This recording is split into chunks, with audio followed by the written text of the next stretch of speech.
બોલિવૂડના મહાનાયક અમિતાભ બચ્ચનનો પુત્ર અભિષેક બચ્ચન તેની પત્ની ઐશ્વર્યા રાવ બચ્ચન આ વિષયમાં પોતાના અંગત જીવનને લઈ ચર્ચામાં છે.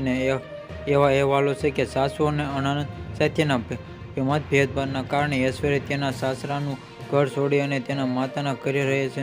આરાધ્યાના કારણે જ ક્યારેય અભિષેક અને ઐશ્વર્યા વચ્ચે છૂટાછેડા સમાચાર આવ્યા ન હતા. જોકે તેમની અલગ થવાના સમાચાર હોવા છતાં ઘણી વખત સાથે જોવા મળ્યા છે. આ દરમિયાન હવે અભિષેક હાલની પોસ્ટે આ સમાચારનો ફરીથી વેગ આપ્યો છે. અભિષેક બચ્ચને આ પોસ્ટ કરી લોકોનું ધ્યાન ખેંચી રહ્યું છે.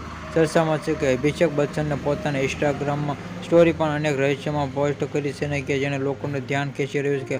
પોસ્ટમાં અભિષેક બચ્ચને લખ્યું હતું કે નિસ્વાર્થ ડર તમારા સપના નાશ કરે છે અને નિષાદમાંથી શીખવાથી જ તમારા સપના સાકાર થશે. જણાવ્યું કે અભિષેક પોસ્ટે શેર કરી કે પર્સનલ લાઈફને લઈ એરલાઇન પત્નીની અલગ થવાના સમાચાર